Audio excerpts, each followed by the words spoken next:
The first snow came the morning my husband was buried. The kind that falls in slow motion, thick enough to muffle every sound until even your own breath feels like an echo. I stood by the window of our living room, staring at the white drift forming on the porch steps. The house looked peaceful from the outside, like it was holding its breath. Inside, though, it was hollow. Too many flowers, too many faces pretending to understand grief. I kept thinking about how Thomas used to hate the smell of lilies. Now the entire room reeked of them. I tried to open a window once, but Sophie said it was too cold. Sophie always said something was too something. Too cold, too warm, too messy, too much. I wanted to tell her that morning never listens to the weather, but I stayed quiet. I'd been quiet for years. Edward was talking to the priest in the corner. My son. He was tall, broad like his father used to be, though his shoulders slumped in a way that wasn't Thomas at all. The priest nodded as Edward spoke, one hand on his arm, the other clutching a worn Bible. I caught fragments of their conversation about arrangements, paperwork, closure. Words that meant nothing to a woman who just lost her compass. I poured tea for a few guests. My hands shook a little. A cousin whispered, "She's holding up well." I was. My insides felt like thin ice. I heard Sophie's voice cut through the low hum of the room. "You don't have to serve everyone, Matilda. We can handle it." The way she said my name, it had edges. I turned, smiled politely. "It's fine, keeps me busy." She gave that tight smile she always did when she thought I was being dramatic. Then she went back to adjusting the curtains. She started changing things in the house weeks before Thomas even passed. I noticed new vases, new rugs, new smells. My husband was still alive then, lying upstairs in the bed he could barely leave, and she was already redecorating his home. Our home. When the last of the guests left, silence came down like a blanket. The priest said something about peace and eternal rest, and then there were only 3 of us left in the room, me, Edward, and Sophie. I sat beside the casket for a moment longer. The air was heavy, still, the kind that presses down on your chest until breathing becomes a task. I reached out, touched the edge of the wood. "Good night, love," I whispered. When I looked up, Edward was standing a few steps away, hands in his pockets. He looked at me as if he didn't quite recognize who I was. There was something in his eyes I'd never seen before, resentment, distance, maybe both. "Mom," he said. His voice was low, clipped.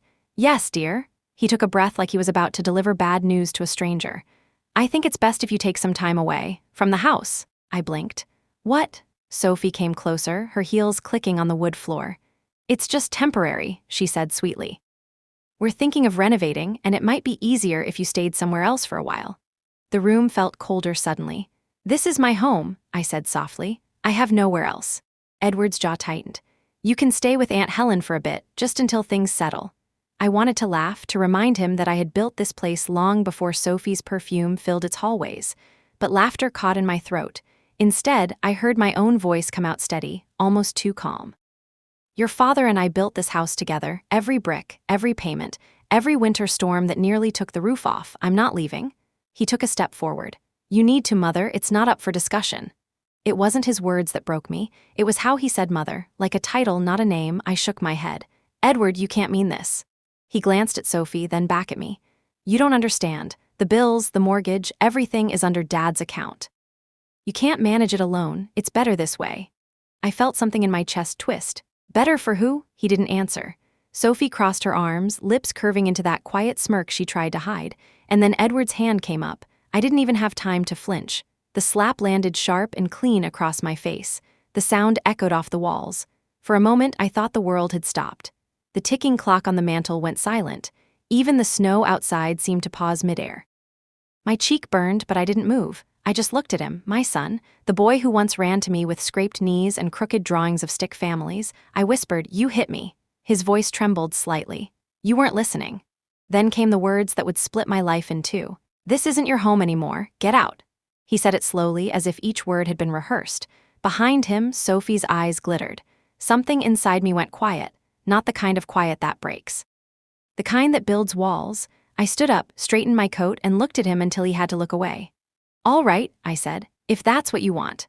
I walked down the hallway, past the photos of birthdays and Christmas mornings, past the spot where Thomas used to fix the light switch that never worked properly. My suitcase was still in the corner from the hospital stay. I picked it up. It was lighter than I remembered. I didn't take much. A few clothes, my wallet, the house keys. And then, from the drawer near the stairs, I took the mortgage folder. The one Thomas and I had signed 37 years ago. I slipped it into my bag without a word. When I opened the front door, the wind met me like an old friend. Cold, unkind, but familiar. Snowflakes clung to my coat as I stepped outside. The street was empty, quiet except for the distant hum of a car engine. I didn't look back until I reached the gate. Through the window, I saw Edward turn away, his shoulders stiff. Sophie touched his arm, whispering something I couldn't hear. The lights in the living room flickered, catching on the polished surface of Thomas's casket. I whispered to the night, "You were right, Thomas, you always knew." My fingers brushed against something in my pocket, a small silver key. On it, the number 214 be the safe deposit box at Fairview Bank. Thomas had given it to me 3 years ago after his first hospital stay. He said, "Keep it safe. You'll know when to use it." At the time, I thought it was about insurance papers or old keepsakes. Now it felt like a pulse in my hand, heavy, waiting. I pulled my coat tighter and started walking toward the main road. Each step crunched softly in the snow. By the time I reached the corner, a taxi had stopped by the gas station. The driver was young, maybe 25. He rolled down the window. "You need a ride, ma'am?" "Yes," I said. "Somewhere with a bed." He nodded, helped me with the suitcase. As I got in, I glanced back at the house one last time. The windows glowed gold behind the falling snow, beautiful, deceitful light. The driver glanced at me through the mirror. "Rough night?" "You could say that," I murmured. We drove in silence. The wipers moved rhythmically, pushing snow aside like small waves. I stared at my reflection in the glass. My face looked calm, but inside something was shifting. The kind of shift that doesn't scream. The kind that rewrites everything. When we passed the bank, its sign flickered blue in the dark. I pressed my palm over the pocket with the key. The cold metal pressed back, a promise I didn't yet understand. I closed my eyes and let the hum of the engine carry me forward. Away from him, away from the house, toward something I couldn't name yet but knew was waiting. The night didn't feel empty anymore. It felt open. The lobby of the roadside motel was lit by a single lamp that made the wallpaper look older than it probably was. There was a bowl of peppermint candies on the counter and a faded painting of a ship that had never seen water. The clerk looked up from a crossword and gave me that careful smile people learn from customer service manuals. I asked for a room and he slid a key toward me. Room 5B, he offered tea from a dented kettle and I said yes, partly for warmth, partly to have something to hold that was not grief. The tea tasted like boiled leaves, and yet it was perfect. I signed my name. The clerk glanced at my cheek and then glanced away. He did not ask what happened. He pushed a stack of towels across the counter as if soft cotton might fix something bones and words had broken. I said thank you and meant it. Room 5B smelled like bleach and leftover arguments. There was a narrow bed, a small desk, a chair with a wobble. A prayer of a room. The heater rattled when it woke, then settled into a steady hum, like a tired animal curling around my ankles. I placed my suitcase on the chair and the chair protested. The mirror above the desk had a hairline crack that split my face into two nearly matching versions of myself. I was not sure which one looked more like me. I sat on the edge of the bed and let the silence pour in. There is a kind of silence that announces itself with authority. This was that kind. It told me there would be time now to think, to feel, to decide. It told me there would be no interruptions. I looked at my hands. They were not trembling anymore. I opened the suitcase. Half-folded shirts. A cardigan that still smelled like the drawer where I kept it, cedar and patience. At the bottom I had tucked in the mortgage folder, the old one with the frayed edges and the faint coffee ring pressed into its cover. I slid it out and set it on the bed like a small sleeping animal. I did not open it yet. I just let it sit beside me and breathe. The bruise on my cheek had started to bloom. It did not look like anger. It looked like a memory trying to prove it happened. I pressed the back of my fingers against it and felt that slow heat that follows humiliation. I tried to decide which hurt more, the slap or the sentence that came after. I decided it was the sentence. Words break bones you cannot show to doctors.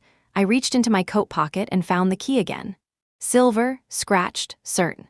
The number 214B caught the light from the lamp and tossed it back at me like a wink. I remembered the day Thomas handed me that key. We were sitting at the kitchen table under the afternoon sun. He had just come home from a follow-up appointment, tired in a way that deep sleep does not touch. He slid the key across the table and placed his hand over mine. "Keep it safe, Matilda. You will know when to use it." I asked him then what was inside the box. He said papers and a letter and probably some of his stubbornness. He smiled the way men do when they do not want to make a woman worry. I did not press him. I trusted the way his eyes softened when he looked at me. I trusted that he had spent our entire marriage building safety around us, even if it was made of paper and ink. A noise from the parking lot snapped the memory. Someone closed a car door, voices murmured, footsteps faded. The heater clicked and breathed. I stood and washed my face in the small bathroom sink, the water running brown for a moment like the pipes were clearing old throats. I dabbed the bruise with a wet cloth and watched it change color in the mirror. I looked older than I had this morning. Grief carves the face in hours, not years. I sat back on the bed and pulled the folder toward me. I opened it. Inside were the copies of the original loan, thick with signatures and dates that marched backward through time. There were bank statements, letterheads, a note from the year the roof leaked so badly we kept bowls in the hallway to catch the drops. We had patched it with borrowed ladders and stubbornness, then paid a proper roofer when the spring came. We had always paid what we owed, even when it cost us other things. There was a copy of the deed with both our names. Thomas had insisted my name sat there beside his. He liked the idea of equals on paper and in life. His auto repair shop had collapsed during one hard winter, and my job at the hospital registered office had carried us through. When the bank hesitated, it was my credit that nudged the door open. He never forgot that. He would squeeze my hand when we mailed payments and say that our house had two hands holding it up. I turned pages slowly, letting the years pass under my fingertips. Receipts, renewal notices. A letter from the bank manager congratulating us when we hit a milestone that had felt unreachable. I could hear Thomas laugh when we opened that letter. He had spun me around the kitchen and we nearly knocked over the vase of peonies we had splurged on. For a long time, I just breathed with the papers. There is a kind of prayer in record keeping.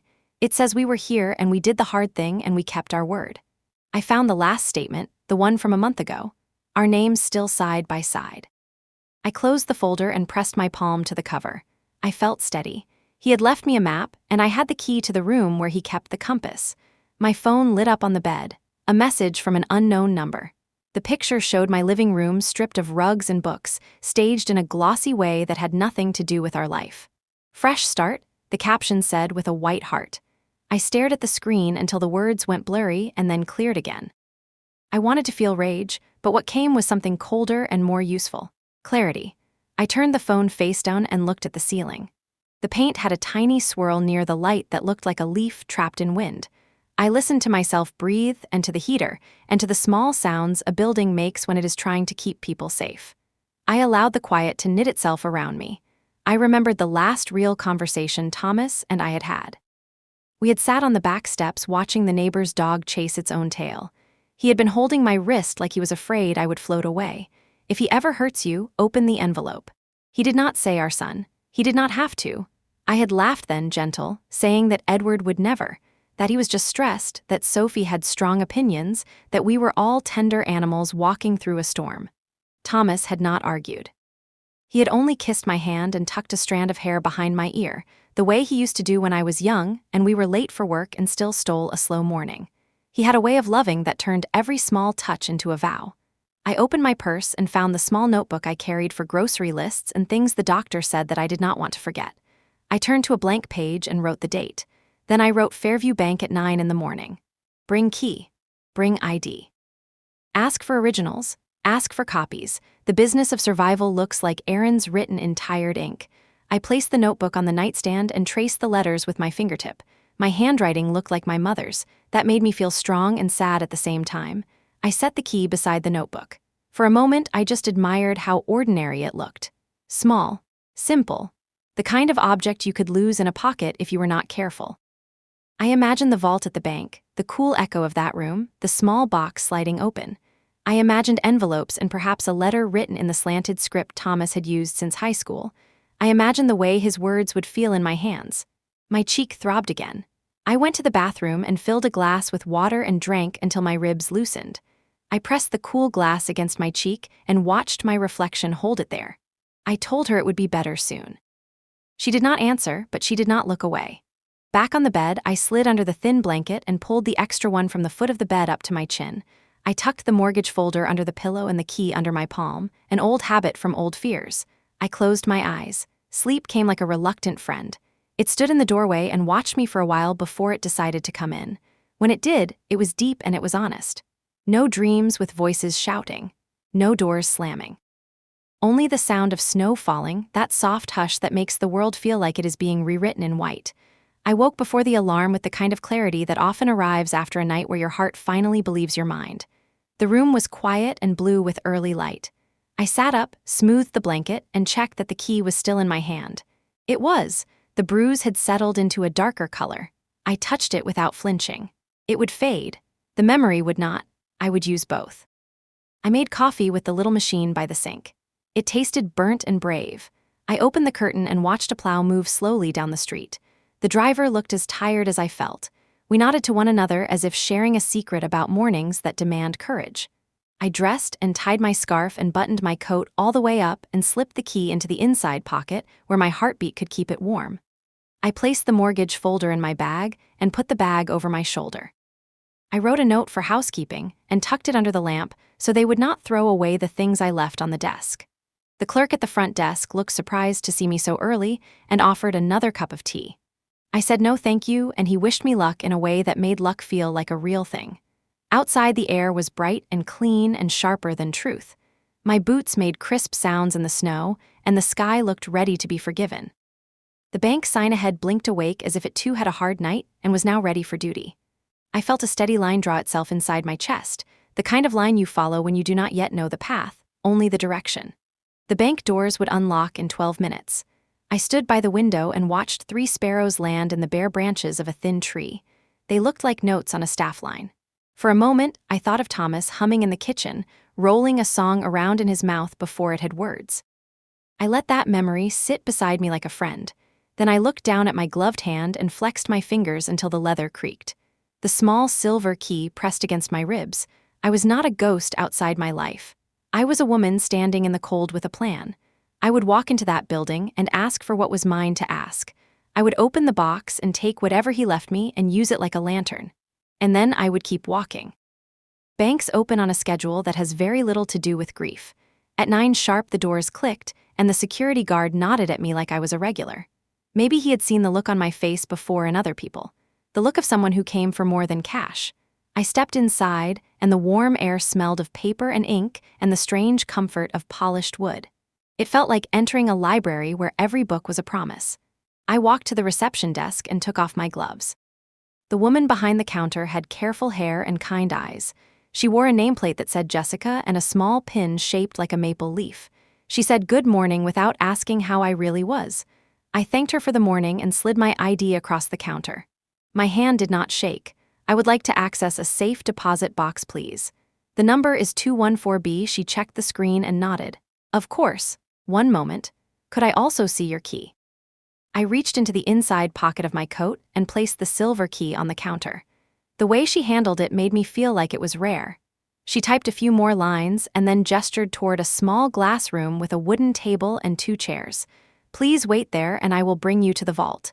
I sat in the little room and listened to the soft sounds of banking. Pens tapping, shoes on carpet. A printer warming up to spit out statements that would tell people what they already knew but needed to see in black and white. My heart beat evenly. There are moments when your body decides on your behalf that you are stronger than you want to be. This was one. Jessica returned with a guard. He had the sort of gentle hands that big men sometimes have. They led me through a narrow corridor to a heavy door that opened with the complaint of old machinery. Inside, the vault felt like a church made of metal. The air was cool and still. Rows upon rows of small doors like a honeycomb where people kept the sweetness of their lives hidden and safe. Jessica slid the key in. The guard used a second key. There was a soft click. She pulled the thin drawer free and placed it on the table in a private alcove. She stepped back without peeking. The ritual had the grace of something practiced and respectful. Take your time, Mrs. Shepherd, she said, and then she and the guard both retreated a polite distance. The curtain might as well have been velvet for how gently they removed themselves from the edges of my moment. I placed my hand on the box. The metal was cold and smooth. I lifted the lid. On top was an envelope with my name in Thomas's slanted hand. Under it lay a smaller stack of documents bound by a cloth tie he had used ever since the year we tried to be organized and did not quite succeed. There was also a small USB drive in a clear plastic sleeve. I wanted to touch everything at once. I made myself be patient. I picked up the envelope. My name looked different when he wrote it, as if the letters leaned toward one another for warmth. My throat tightened and then steadied. I slid a finger under the seal.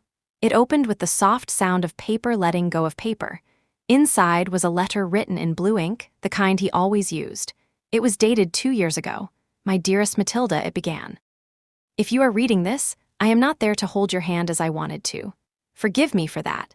You have always been the braver of us even when you did not believe it.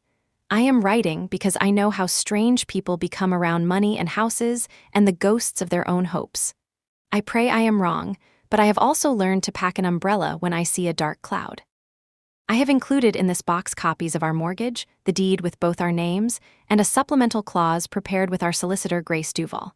You remember Grace. She is as stubborn as you in the kind way. The clause says that if Edward ever raises a hand to you or uses his voice to turn you out of our home, he forfeits all rights to any inheritance under my will. If that day never comes, burn this letter and drink to my being an old fool. If it does, do not question yourself. You kept this family standing more times than the house did. Use what I have left to keep yourself safe and unafraid. I would list every reason I love you, but there is not enough paper in this vault. So here are 3. You laugh with your whole face. You work until the job is done without making anyone feel small. You made this house a home even on the days when our roof leaked more than the sky. You will be tempted to forgive quickly. Forgive, yes. But do not return to the fire because you believe it is your duty to be warm. Find your quiet. Protect it with the same care you gave to everyone else all these years. Love is not a door that closes. It is a light that keeps shining even when you walk away. All my love, Thomas. I finished reading and did not realize I had been holding my breath until it left me all at once. The room felt even quieter than before. I pressed the letter to my chest for a moment and then laid it neatly beside the box. I touched the cloth tie around the stack of legal papers and loosened it. The top document was the deed with our names, mine beside his in clean type that made something in me sit up straight. The next pages were mortgage agreements and renewals, and a sheet with a bold heading from the bank that named me as co-borrower and co-owner. The words co-borrower and co-owner were not just words. They were a hand at my back, steadying me. I turned another page and found the supplemental document Thomas had described. It bore the stamp and seal I recognized from the day we had signed our will. Grace's name appeared as witness. The language was careful and sharp in the way legal writing must be. It laid out exactly what Thomas had written in his letter. If our son committed verbal or physical harm against me or attempted to evict me, he would forfeit his inheritance. The estate would shift to a trust in my name. It was real. It was immediately actionable. The certainty of it settled over me like a coat I had not known was hanging on my shoulders the whole time. For a moment I simply sat and looked at the paper. My hands did not tremble. My cheek ached in a way that matched the quiet power of the room. I thought of Edward's words echoing off the living room walls. "This is not your home anymore." The letter answered without raising its voice. "It is, and it always was." I placed the supplemental document on top of the stack and lifted the USB drive. The label on the sleeve was in Thomas's neat block letters, mortgage scans and title copies. He had saved what we would need and put it in a format that even the most impatient clerk could understand. I imagined him at the kitchen table, sick and tired, but still thinking through other people's confusion ahead of time. He had always been good at anticipating the step just after the one in front of him. Jessica cleared her throat gently from beyond the partition. "No rush," she said. "I am here when you are ready." I looked up and nodded. "Thank you. Could I also request printed copies of anything you have for the mortgage account and title history? Originals if possible and certified copies to take." "Of course, Mrs. Shepherd. We can prepare those. Do you have time to wait or would you like to return later today?" I checked my watch. The day was new and I had no other appointments except the ones I was making with my own courage. "I can wait," I said, "and I would like to speak with a loan officer to review the account authorization." "Certainly. I will page someone now." I placed the documents back in the box in the order I found them, except for the letter from Thomas, that I kept in my purse where I could feel its soft weight. I closed the lid and slid the box back toward Jessica. She and the guard repeated the ritual of keys, and the drawer disappeared into the wall like a bird into a nest. When the vault door side closed, the ordinary sounds of the bank came back into focus. Jessica led me to a small glass office with a plant that was trying very hard to be green. She brought water in a paper cup and an apology for the wait that was not necessary. Waiting was easy when what you were waiting for had already been decided in a room made of steel. I sipped the water and looked at the condensation fogging the cup. Outside the office, two men in suits argued quietly in a way that made it clear they argued often and always about the same thing. A woman in a burgundy blazer walked in. She held a folder and a tablet, and she had the calm of someone who fixes things for a living. Her name tag said loan officer, and underneath it was her name, Melinda. She shook my hand with both of hers, which made me like her before she spoke. "Mrs. Shepherd, I am Melinda. Jessica said you would like to review the file and discuss authorization settings on your mortgage account. I am happy to help." She sat and opened the folder. Her eyes moved across the page. Her posture changed almost imperceptibly when she saw what she needed to see.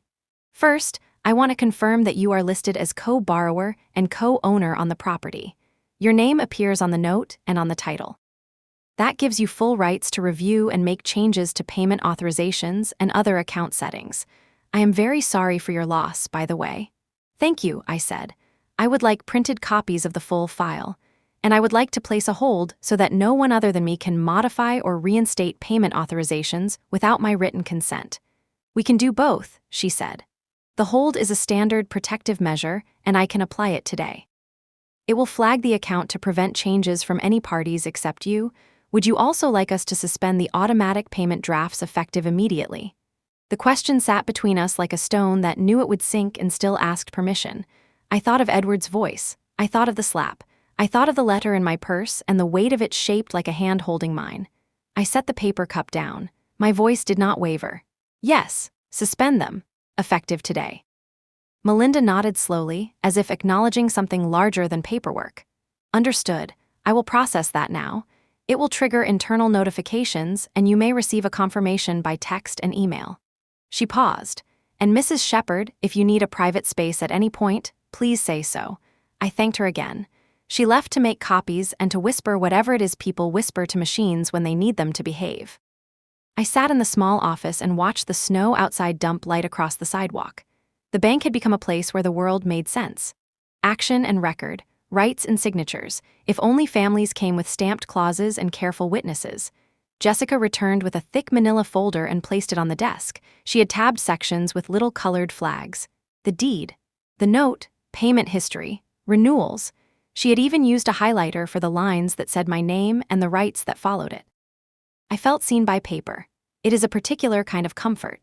While Melinda finished the administrative changes, I opened my purse and took out a small digital recorder. It was the kind a person buys to keep track of doctor instructions or cooking tips. After Thomas's first stroke, I had started carrying it so I would not forget the important things. I pressed play and heard his voice from a long time ago telling me not to be stingy with the cinnamon when making rice pudding. It made me smile, and then it made me cry for 3 seconds, and then I wiped my eyes and pressed stop. I tucked the recorder back where I could reach it easily. I looked again at the door that led to the vault. The early twist had already unfolded. I was not a woman waiting to be rescued. I was a woman with a key and a letter and a name on a line that mattered. I thought of the house and the way light used to spill through the kitchen window at 4 in the afternoon. I thought of the hydrangeas that never quite learned when to bloom and yet tried again each spring like stubborn miracles. I thought of leaving last night and how the cold air had felt kinder than the hand that struck me. The clarity I had felt then had ripened into something even stronger. Resolve. Melinda returned with a printed confirmation. "The hold is in place. The automatic drafts have been suspended. Here is the documentation." She slid the pages toward me. I read them carefully. Small lines of type, sharp and sure. I signed where she indicated. The pen felt heavy in my hand in the best possible way. "Thank you," I said. "One more thing. Please annotate the file that any attempted contact by parties other than me regarding reinstatement should be recorded and directed to me in writing. No verbal authorizations." "Consider it done," she said. "And Mrs. Shepherd, if anyone gives you trouble, call me first." I slid the folder and my copies into my bag. It was heavier now, and I welcomed the weight. I stood and shook her hand again. She squeezed firmly. When I stepped back into the lobby, the ordinary world resumed its soft shuffle. People queued for tellers. Someone laughed quietly on a phone call.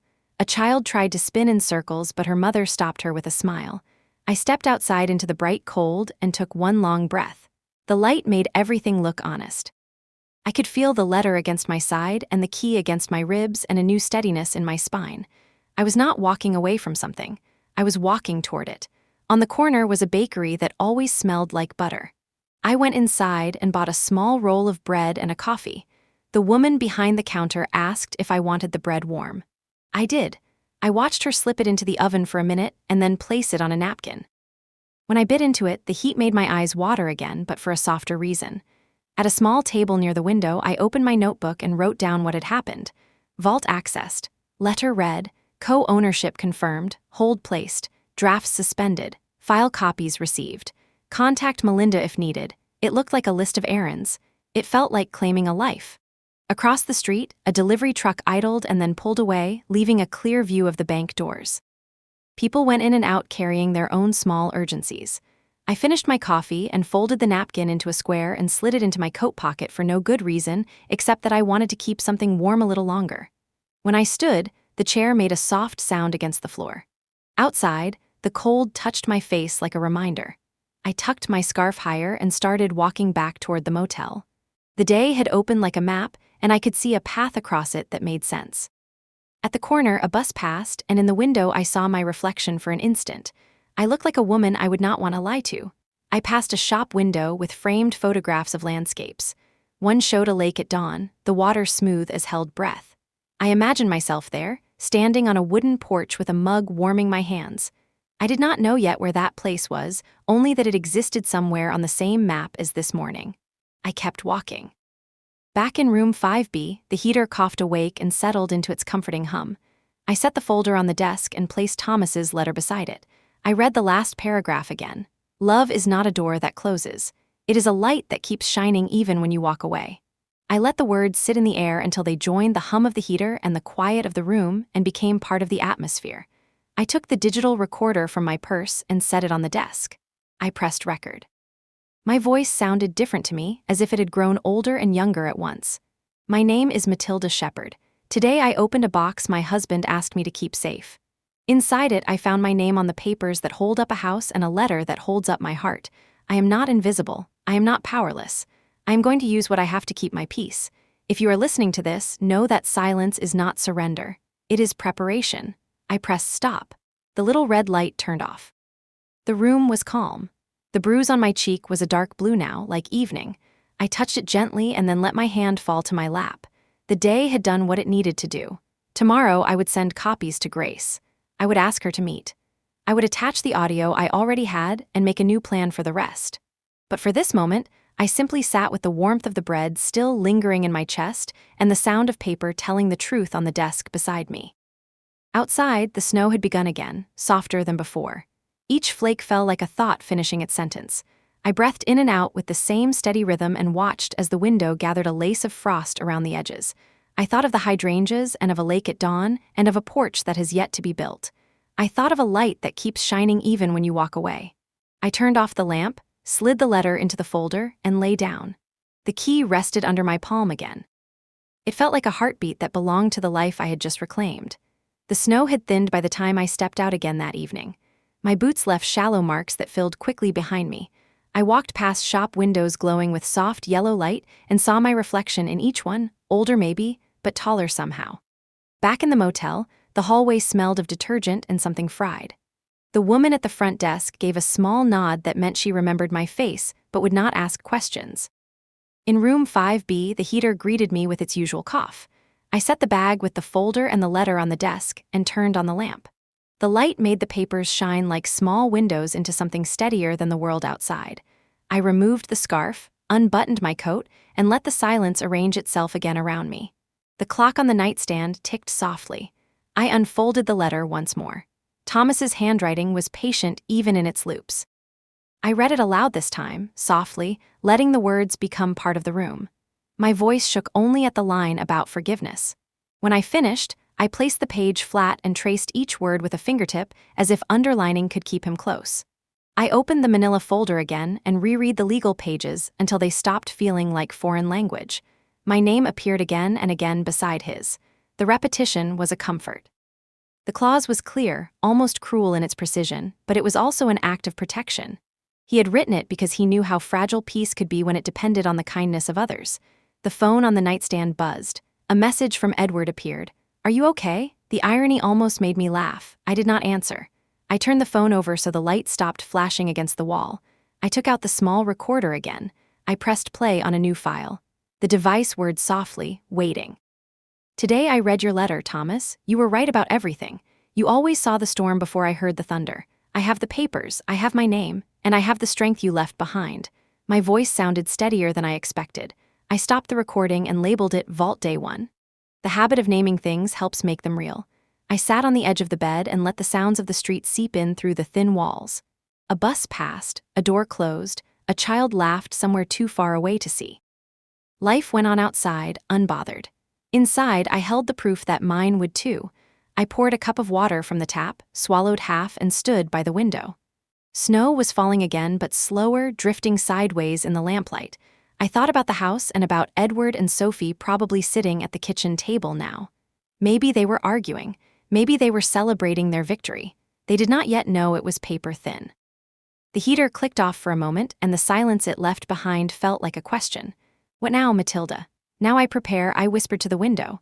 I folded the legal documents back into the folder, slid Thomas's letter into the front pocket, and placed both in my bag. Tomorrow I would call Grace Duval. She would know what to do with words like forfeit and ownership. She would help me translate Thomas's love into law. I looked again at the key on the nightstand. Its metal gleamed faintly. It had done its work, but I could not yet let it go. I placed it on a string and wore it around my neck. The cool weight rested against my collarbone, a reminder that even small things could hold doors open. I turned off the lamp. In the dark, the city hum outside felt distant, harmless. I lay down and closed my eyes. The bed dipped with my weight, and the blanket smelled faintly of soap. Sleep came slower this time, but it came honest. I dreamed of a lake with water so still that the sky seemed to rest on it. Thomas was there, not young, not old, just himself, standing on a pier and smiling. He did not wave. He only said, in that voice I knew even when I could not remember my own, "You did well, love. Keep walking." I woke before dawn. The dream left a softness in my chest that stayed as I brewed the first coffee of the day. Steam rose and curled toward the ceiling. I sat at the desk with the cup warming my hands and the first gray light spilling through the window. I opened my notebook again. Call Grace Duval. Request appointment. Bring letter and deed. The ink bled a little on the cheap paper, small veins of determination spreading outward. I folded the notebook, closed, stood, and took a long breath. The bruise on my face was turning yellow now, fading into something the mirror could almost forgive. I touched it one last time and then put on a little powder until the mark disappeared. Not to hide it, but to mark the moment it stopped owning me. The day would be full. There would be papers, meetings, and the quiet satisfaction of putting my name back in its rightful place. But for now, there was only me, the letter, the light, and the promise that no one could take away what I had already reclaimed. I whispered toward the folded pages on the desk. You said to find my quiet, Thomas. I think I just did. Outside, the world was waking. Somewhere, a train horn echoed through the cold morning air, long and low like a benediction. I finished my coffee, slipped on my coat, and stepped into the new day. Grace Duval's office sat above a florist's shop that smelled of lavender and damp soil. The kind of smell that tells you something is alive even when you cannot see it. The stairs creaked under my feet as I climbed, each step groaning like an old friend greeting me with reluctance. The sign on the frosted glass door read Duval and Finch, solicitors. I pushed it open, and a bell chimed gently above my head. Grace looked almost exactly as she had 10 years ago, sharp glasses, neat gray bob, the same no-nonsense posture of a woman who could fix your life with paperwork. When she saw me, she stood and smiled with genuine warmth. "Matilda Shepherd," she said, "I wondered when you'd come back through that door." Her voice carried the same calm authority that once helped Thomas and me through the chaos of refinancing the house. I smiled weakly and held up my bag. I think Thomas planned this visit long before I knew I'd need it. She motioned to the leather chair across from her desk. "Sit, my dear. Let's start from the beginning." The office was lined with books in soft shades of navy and brown. A pot of jasmine tea steamed gently on a tray between us. Grace poured 2 cups, handed me one, and waited. That was always her way. She gave silence the chance to fill in what words could not. I took a sip and let the warmth settle in my throat before speaking.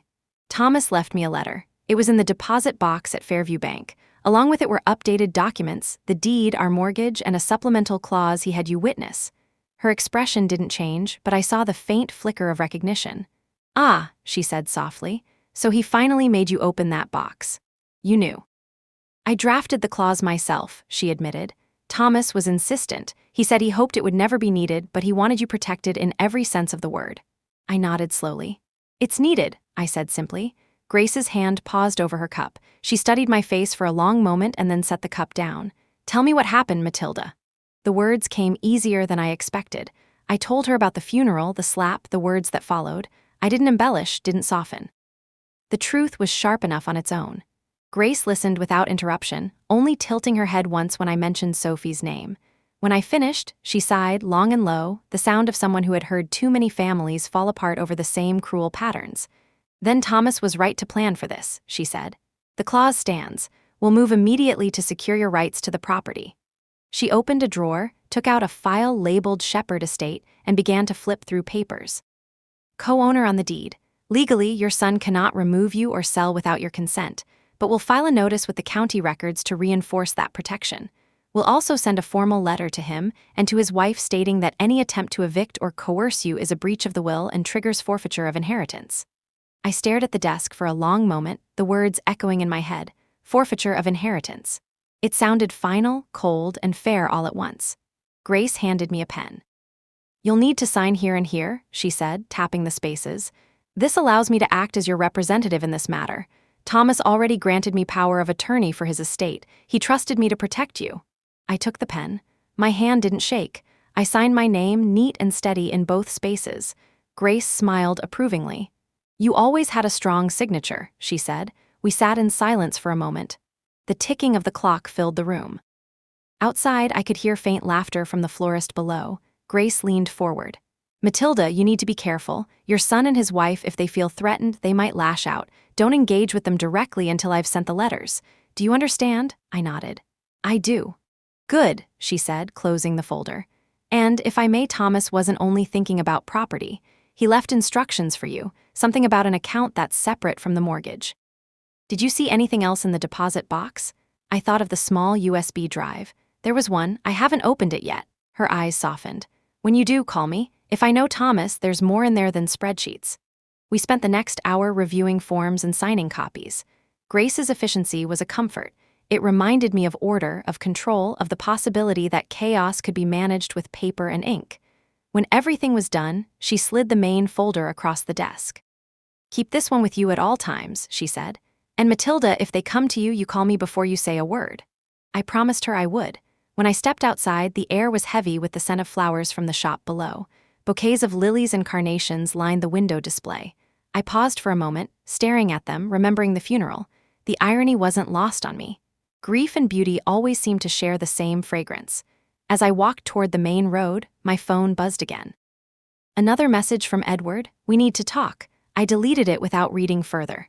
At the corner, I stopped for a coffee and sat by the window. The cafe was small, quiet, and smelled faintly of cinnamon. I took out my notebook and began to write. Grace confirmed legal ownership. Notice of forfeiture to be filed. Do not contact Edward or Sophie until advised. USB remains unopened. The act of writing steadied me. Each word felt like a brick laid in the wall between who I had been and who I was becoming. Outside, the world looked different. Not kinder, but clearer. The bus stop across the street had a new poster, an advertisement for a travel agency. A lake, a wooden cabin, mist curling above the water. I thought of my dream of Thomas standing on the pier, smiling. Maybe it wasn't a dream. Maybe it was a reminder. I closed my notebook and whispered, I'm listening, Thomas. As I left the cafe, I passed a shop that sold second-hand electronics. In the window sat an old laptop for sale. I went inside, bought it with the money I had left, and carried it back to the motel. The snow had stopped again. The air was still, the kind of stillness that comes before a decision. Back in room 5B, I placed the laptop on the desk, took out the USB drive, and plugged it in. The screen flickered, then filled with folders, accounts, photos, video, and one labeled Read Me First. My heart pounded once, slow and heavy. I clicked. Inside was a single file named Truth.txt.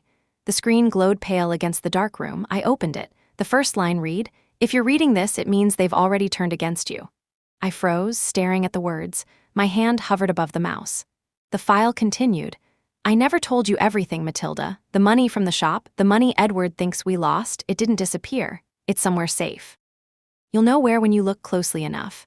Start with the ledger I kept in the red notebook. You remember it. I did remember it, the red notebook. Thomas's old habit of tracking every expense in his small, neat script. He'd kept it locked in his desk drawer at home, the drawer Sophie had claimed for her paperwork. The letter's last line flickered on the screen. "They think you're alone. You're not. Trust only what's written by my hand." I sat back, heart racing. The quiet of the room felt heavier now, not peaceful but charged. A new layer had unfolded beneath the grief, a puzzle Thomas had left for me, buried under loss and betrayal. The early twist had been survival. This was the first spark of revenge. I closed the laptop slowly. My reflection on the dark screen looked like someone I didn't quite recognize. Stronger, sharper, awake. Outside, the streetlights buzzed to life. Night fell, and with it came the quiet promise of what was coming next. Tomorrow, I would go back to that house. I woke up before dawn. The air in the room was cold, sharp enough to remind me I was still alive. The light from the street lamp slipped through the curtains and made thin stripes across the ceiling. For a while, I just lay there listening to the soft hum of the heater and the distant sound of a delivery truck reversing. I thought of Thomas's message on that screen. "They think you're alone. You're not." I dressed slowly, each movement deliberate. Dark jeans, wool sweater, coat buttoned to the throat. My reflection in the mirror looked tired but focused. I packed the laptop and the folder into my bag, added the recorder, and slipped the letter into the inside pocket of my coat. The key around my neck tapped gently against my chest when I moved. It felt like a heartbeat that wasn't mine anymore. Outside, the air smelled of wet asphalt and new snow. I walked to the small diner across the street for breakfast. The same waitress as yesterday poured my coffee without asking. She glanced at my bruise, which was now fading to yellow, and then looked away politely. "Rough week?" she asked softly. I smiled faintly. "Getting better." She nodded, poured extra cream, and left me alone. I liked her for that. I stirred my coffee and opened my notebook. I read yesterday's last entry, "USB remains unopened." I crossed it out and wrote beneath it, "Opened, contains message from Thomas. Red ledger equals clue." Then another line, "Return to house today. Retrieve notebook. Do not engage unless necessary." The word retrieve looked calm on paper, but I could feel the tremor of adrenaline behind it. I wasn't going back for confrontation. I was going back for proof. For the truth Thomas wanted me to see. When I finished my coffee, I paid and stepped into the pale morning light. The streets were quiet, the kind of quiet that only happens before the city remembers it's alive. I found a taxi idling near the corner. The driver was the same young man who had picked me up the night I left the house. He blinked in recognition. "Back to Fairview Heights?" he asked. "Yes," I said, "same address." He raised his brows slightly but didn't comment. We drove in silence, the city unfolding around us in shades of gray and white. My pulse matched the rhythm of the windshield wipers. When we turned into my old street, I felt something tighten in my stomach. The house looked exactly as it always had, except emptier. The curtains were drawn, and there was a strange stillness to the garden, as if even the flowers were waiting. I paid the driver and stepped out. The snow crunched under my boots. I stood for a moment at the gate, staring at the front door. My own keys were still in my bag. I wondered if Edward had changed the locks. I walked up the path slowly. My hand shook only once when I fit the key into the lock. It turned smoothly. Not changed then. That meant they didn't expect me. The air inside was warm but stale. The smell of Sophie's perfume still lingered, sweet, artificial, cloying. I shut the door quietly behind me. Every sound in that house carried history. My steps echoed off the hardwood like old arguments. The living room looked staged, just as in the photo Edward had sent. Rugs rolled up, new furniture, the walls stripped of photographs. They had erased us in less than a week. I went straight to the study. The door was slightly ajar. Inside, the desk was covered with stacks of papers, most of them new, color-coded, sterile. But the bottom drawer, the one Thomas had always kept locked, was slightly open. Sophie's carelessness was a gift. I knelt and pulled it open fully. Inside were files, old notebooks, and a few stray pens. I recognized the red cover immediately. The ledger. The spine was frayed, the corners softened from years of use. I lifted it out carefully, dust rising like ghosts. I set it on the desk and opened it. Each page was filled with Thomas's handwriting, neat rows of numbers, dates, and notes. At first it looked like a typical ledger, but then I noticed something odd. Every few pages, one line of figures was written in blue ink instead of black. Each blue entry had a small symbol beside it, a circle with a single diagonal slash. I flipped through the book, scanning for patterns. The blue entries were always under the heading Maintenance Fund. The amounts were small, irregular, and scattered over years. But at the back of the book, one final blue entry caught my eye. It was dated just 6 months before he died. Transfer complete. F2 account secured. See Shepherd Holdings file. I felt my pulse quicken. F2 account. Shepherd Holdings. I had never heard those names before. I closed the book gently and slipped it into my bag. A floorboard creaked behind me. I froze. "Mom," Edward's voice. I turned slowly. He stood in the doorway, still in his pajamas, hair unkempt, eyes puffy from sleep or something else. The surprise on his face melted quickly into irritation. "What are you doing here?" "I came to get a few of my things," I said evenly. "I didn't think you'd mind." He stepped closer, his voice rising. "You can't just walk in here like nothing happened." "This is still my house," I said quietly, his jaw clenched. "Not for long." I looked at him, at the way his hands twitched slightly when he spoke. He was nervous. "Good. You should check with the bank before you say that again," I said. "What do you mean?" "Ask them who the co-owner of this house is." He frowned. "What are you talking about?" I met his eyes. "You'll find out soon enough." His anger faltered, confusion taking its place. "Did you talk to someone?" "Yes," I said. "I talked to your father." The words hung there between us. His face went pale. "Don't play games, Mom." "I'm not," I said. "He left instructions. For me." I could see the fear flicker across his face before he managed to hide it. He took a step forward. "Give me whatever you took." I stood my ground. "No." His voice cracked louder now. "You don't know what you're doing." "I know exactly what I'm doing," I said. Sophie's voice floated from the hallway. "Edward, what's going on?" He turned toward her, flustered. "She's here. She just walked in." Sophie appeared in the doorway, perfectly composed despite her robe and messy hair. "Tilda," she said smoothly, "this isn't appropriate. We asked you to give us space." I smiled faintly. "I didn't ask for your permission." Her lips tightened. "You can't just barge in and take things that don't belong to you." "This ledger belongs to me," I said, holding the book up, "and everything in it." She opened her mouth to respond, but I cut her off. "Thomas left a record, every number, every transfer. He planned for this." Her composure cracked. "What record?" "You'll see soon enough." The silence that followed was deep and electric. I slipped the ledger into my bag, walked past them both, and opened the front door. Edward called after me, but I didn't turn around. Outside, the morning had brightened. The air felt cleaner. I walked down the steps, my breath visible in the cold, and didn't stop until I reached the main road. When I turned the corner, I finally let my hands shake. Only for a moment. Then I took out my phone and sent one message to Grace. "I have the red ledger." "There's more than we thought." Her reply came less than a minute later. "Good, bring it to me, and Matilda, be careful." I looked back once at the house, small and distant against the gray sky. Somewhere inside it, my son was pacing, his wife whispering. They were afraid. And for the first time in years, I was. I walked toward the bus stop, the ledger pressed against my side like a heartbeat. Somewhere in its pages was the rest of the truth, and maybe, just maybe, the beginning of justice. Grace was already waiting when I arrived at her office, the red ledger open on her desk. She wore the same calm expression as always, but I could see her curiosity humming beneath it like quiet machinery.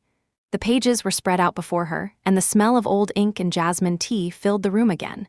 She looked up as I sat down. "Matilda," she said, "you realize what this is, don't you?" "I think I do," I said softly, "but I need to hear you say it." She pushed her glasses higher on her nose and pointed to the blue ink entries. These transfers, small, steady, disguised as maintenance expenses, were funneling money into a separate account. Not the mortgage, not the repair fund. Thomas was building a private holding under your joint name. Shepherd Holdings. The name alone made my skin prickle. "Why didn't he tell me?" "Because," she said, "he knew your son." Her voice was gentle, not cruel. She turned another page, scanning quickly. "This account, F2, was opened almost 15 years ago. It's a shadow trust hidden behind the business filings for his old repair shop. Technically, it's still active. The last transfer was made 6 months before he passed." I leaned forward. "How much is in it?" She hesitated. "We'll have to verify, but from the ledgers and corresponding entries, it's substantial, possibly hundreds of thousands." For a moment, the air seemed to thin. The tea in my cup went cold as I tried to take that in. "He saved it," I whispered. "He saved it for us," Grace nodded. "And he hid it to protect you. If Edward or Sophie had gained access to his main accounts after his passing, they would never have seen this one. It's in your name, and if we can locate the corresponding key, financial, not physical, you'll have control." My mind raced back to the USB. There were files on the drive, accounts, documents, maybe digital backups. Could the key be in there? "Possibly," she said. "Or coordinates." Thomas had a habit of keeping redundant trails. He didn't trust luck. She closed the ledger gently, her hands steady. "This changes everything, Matilda. It's not just about the house anymore. It's about what he left behind and what your son doesn't know exists." The words carried a quiet weight. power, but also danger. Grace studied my face for a moment. Tell me exactly what happened when you went back. I described the visit, the confrontation, the way Edward's anger cracked into confusion. Grace's mouth tightened. He's afraid, she said. Good, but it also means he'll act rashly. He might dig. If he finds even a hint of this ledger, he'll try to destroy it. I placed my hand on the book. Then I won't give him the chance. She nodded. We'll make digital copies, multiple backups. I'll secure one with my firm and you keep one hidden. When she began scanning the pages, I watched the machine pull the sheets through one by one, each click sealing a piece of our history into safety. As the final page slid through, Grace looked at me again. You realize what your husband has done, don't you? He left you more than protection. He left you leverage. The word sat heavy between us. Leverage. That night, back at the motel, I placed the ledger on the bed and opened my laptop. The USB blinked with a faint blue light, patient and unassuming. I clicked through the folders again, this time slower. Accounts, photos, video, documents. Inside documents, there was a file named F2 keys. My breath caught. I opened it. Inside were encrypted lines of text, each one starting with a number code and a name. F2, Central Trust Account Auth Level B Secondary Access Root Custodian. L. Rowan. The rest was gibberish, long strings of characters and slashes. But that name, L. Rowan, stood out. I whispered it aloud. Rowan, then it clicked.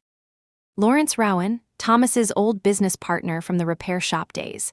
I hadn't thought about him in years. He'd moved out of town after the shop closed, but I remembered his laugh, his handshake, his loyalty. I opened my contacts list, searching through the old numbers until I found one labeled Rowan Shop, Lake District. I doubted it still worked, but I dialed anyway. The line rang 4 times, then a click. A man's voice answered, older but still warm. Lawrence Rowan speaking. My throat tightened. Lawrence, it's Matilda, Matilda Shepherd. A pause, then a quiet inhale. Matilda, he said softly. He told me you'd call one day. My pulse stuttered. He what? Thomas, he said. He said if you ever reached out, it would mean the plan had begun. He left something with me, a folder, said it was for you when the time was right. I swallowed hard. Do you still have it? Of course I do, he said. I don't throw away promises. Where are you? Still by the lake, he said. Fairview Lodge, cabin 3. Come tomorrow morning. I closed my eyes, relief and fear mixing like smoke. I'll be there. When the call ended, I sat in silence for a long moment. Outside, the motel sign buzzed faintly in the dark, throwing red light against the curtains. The city had gone quiet. I reached for my recorder and pressed record again. Thomas, I'm following your trail, I whispered. It's leading me north, to Rowan, to something you hid even deeper. I don't know where it ends, but I'll find it, for both of us. I clicked it off. I didn't sleep much that night. I packed what little I had, clothes, notebook, folder, USB, the ledger copy. I folded Thomas's letter and tucked it inside my coat pocket next to the key. The air outside the window was pale blue when I finally stood. The heater clicked off one last time. At dawn, I checked out of the motel and walked to the bus station. The clerk behind the counter asked where I was heading. The lake, I said. He printed the ticket, tore it neatly, and handed it over. 2 hours, he said. I nodded.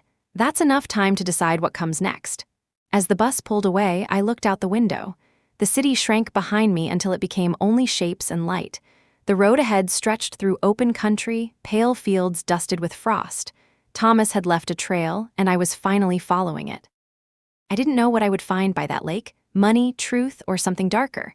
But for the first time in years, I wasn't walking away from the past. I was walking toward it. The bus climbed into the hills where frost clung to the trees like silver breath. Each turn of the road revealed something quieter than the last, fields folded under snow, distant barns leaning against the horizon, the sky a pale wash of blue. I sat by the window, the ledger and the letter resting in my lap. Every so often, I pressed my fingers against the pocket where the key hung. It was warm now, as if reminding me I was still on the right path. When the bus stopped at the Fairview Lodge turnoff, the driver pointed down a narrow lane that curved toward the lake. Cabins are that way, he said. About half a mile. Thank you, I said and stepped off. The cold hit with quiet authority. I pulled my coat tighter and started down the lane. The snow crunched softly beneath my boots. Between the trees, the lake appeared, flat, silver, and endless. The water didn't move, it held its breath, the way Thomas used to when he was deep in thought. Cabin 3 was small, wooden, and sturdy. Smoke rose from its chimney, curling into the air like an invitation. When I knocked, the door opened almost immediately. Lawrence Rowan stood there, older now, his one-stark hair gone mostly gray, his build still broad but softened by time. His eyes, though, were the same, steady, kind, but hiding something.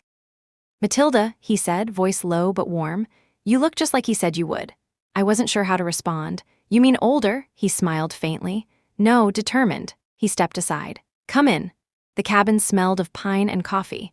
A small fire glowed in the hearth, and papers were stacked neatly on a table beside 2 mugs. I sat in one of the chairs, and he poured coffee into a cup for me before taking the seat opposite. "I kept this place since the shop closed," he said. "Thomas and I spent half our weekends here fixing that damn roof, talking about everything we wanted to do. He told me about the account before he got sick, said it was the safety net he hoped you'd never need." "He was right," I said quietly. "I didn't know about any of it until last week." He reached under the table and lifted a small metal box. "Then it's time you did." He set it in front of me. It was old, scratched, but locked tight. "He gave it to me 2 years ago," Rowan said. "Told me not to open it no matter what. Said you'd come for it when things turned dark." My pulse quickened. "Do you have the key?" Rowan smiled softly. "He said you would." I reached into my coat and pulled out the silver key. The same one from the deposit box, engraved with 214B. My hand trembled slightly as I fitted into the lock. It turned with a soft click. Inside, there were 2 envelopes and a small flash drive wrapped in brown paper. On the top envelope, written in Thomas's familiar slanted script, were the words, "For when you must know the truth." Rowan watched me silently as I opened it. Inside was a letter, longer than the first, written in blue ink again, the edges creased from being folded too long. "My dearest Matilda, if you're reading this, then you've found Rowan and you've seen what I had to hide. You deserve to know why I did it this way. The money in F2 isn't just savings, it's evidence.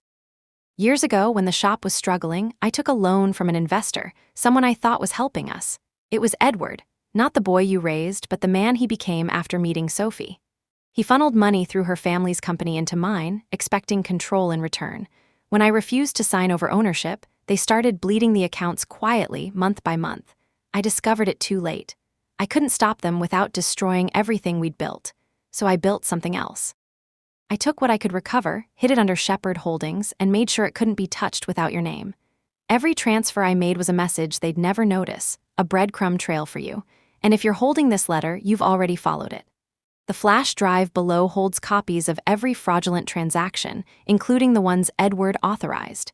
It's enough to prove what they did, to me, to the business, and to you. Grace has a copy hidden in trust. You can use it to reclaim not just the house, but everything they tried to steal.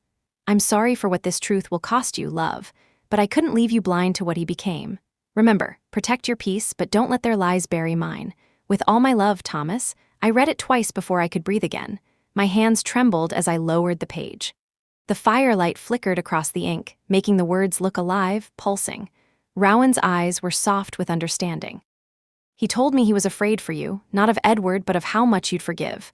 "He was right," I said. My voice broke and I pressed my fist against my mouth. "He was right about everything." Rowan leaned back. "What will you do?" "I'll show them what they did," I said. "But not yet, not until I'm ready." He nodded. "Then take this, it's yours now." I took the flash drive and placed it inside my coat next to the key. It felt heavier than it should have, as if holding both truth and grief in one breath. We sat for a while in silence, the fire cracking softly. Outside, the snow began to fall again, steady and patient. Rowan spoke after a long pause. "You remind me of the woman Thomas fell in love with, fierce but quiet about it. Don't lose that now." "I won't," I said. When I left, the sun was beginning to set. The light stretched long across the lake, turning the surface gold. I stopped by the water's edge, opened my notebook, and wrote, F2 equals hidden evidence. Edward's fraud connected to Sophie's family company. Thomas knew everything. He left proof. Then at the bottom, I wrote one final line, "Do not forgive yet." As I stood there, I realized how calm I felt. The fear that had followed me for weeks was gone. In its place was something sharper. Purpose. Tomorrow, I would meet Grace again. Together, we'd decide how to use what Thomas had left behind. But tonight, I let the wind bite at my face and the snow sting my cheeks. The world was cold, yes, but it was honest. I turned back toward the cabin path, the key around my neck clinking softly like a promise. Thomas had left me his love. Now he had left me his fight. When dawn came, it brought with it a thin mist that hung over the lake like breath on glass. I didn't sleep much. The letter from Thomas lay open beside me on the small cabin table, its ink faded slightly in the morning light. I had read it too many times to count, tracing every loop of his handwriting until I could hear his voice again. The flash drive sat next to my cup of coffee, small and harmless looking, yet it carried the weight of everything I had lost. Fraud, betrayal, evidence. Proof that my own son had turned against us long before the slap, long before the funeral. Rowan came in quietly from the porch, carrying a bundle of firewood. "You didn't sleep," he said. "I couldn't," I admitted. He placed the wood beside the fireplace and wiped his hands on his jeans. "Grace called this morning. I told her you'd be heading back today. She said she'll be ready to meet you the moment you arrive." I nodded. "Then that's what I'll do." He hesitated. "You sure you want to go back to that house?" "I have to," I said. "This isn't just about the money anymore. It's about Thomas, about what they did." He studied me for a moment, then gave a slow nod. "You've got his steel, Matilda. Don't let them bend it." I smiled faintly. "I won't." Before I left, Rowan handed me a small envelope. "He asked me to give you this too," he said. "Said not to open it until you knew the truth." The envelope was unmarked. The paper inside felt thick, heavy. I slipped it into my coat pocket without opening it. "Thank you," I said. The drive back to Fairview Heights was long and quiet. The roads wound through the hills, the snow thinning until patches of brown earth showed through. My reflection in the window looked like a woman I hadn't seen in years, tired, yes, but alive in a new way. When the bus reached the edge of town, I could already see the spire of the church where Thomas had been buried. It rose above the rooftops like a finger pointing toward something I still didn't understand. I took a taxi from the station straight to Grace's office. She was waiting by the door, her coat already on, a folder tucked under one arm. "You found it," she said before I could even sit down. I handed her the flash drive. And more than that, Thomas left another letter. He knew what Edward and Sophie did. Her expression darkened. "Then this isn't just inheritance fraud, it's premeditated embezzlement." I nodded. He wrote that Edward funneled money through Sophie's family company, pretending it was an investment in the repair shop. When Thomas refused to sign control over, they started draining the accounts quietly. Grace exhaled slowly. "And Thomas documented every transaction." "That's exactly what we need." She opened her laptop, inserted the flash drive, and waited as the files loaded. Lines of text filled the screen: bank statements, spreadsheets, scanned documents with Thomas's signature. Grace clicked through them quickly, her eyes narrowing. "He was meticulous," she murmured. "He cross-referenced everything with transfer codes, routing numbers, and dates." Then she froze. "Here, look." On the screen was a document labeled Contract, Winford Holdings. Under Authorized by, it read Edward Shepherd. The company name beneath it was one I recognized instantly, Sophie's father's firm, the same one that had invested in the shop years ago. Grace turned the screen toward me. "This is it, Matilda. This is the link that ties your son and Sophie's family to the theft. If we take this to the authorities, we can freeze their assets and secure the rest of the estate." My throat tightened. "Do it." She paused, watching me carefully. "Are you sure?" "Once we file, there's no turning back. They'll be investigated. Sophie's family will fight back hard. Edward could face criminal charges." I closed my eyes for a moment. I saw the boy he used to be, running barefoot in the backyard, laughing as Thomas chased him with a hose. Then I saw the man who hit me without hesitation, the man who stole from his father. "I'm sure," I said. "Thomas didn't build all this for them to ruin it." Grace nodded, her voice quiet but firm. "Then we begin now." She printed out several forms, each marked confidential legal proceeding prep. I signed where she pointed. With each signature, something in me settled. It wasn't revenge, it was balance.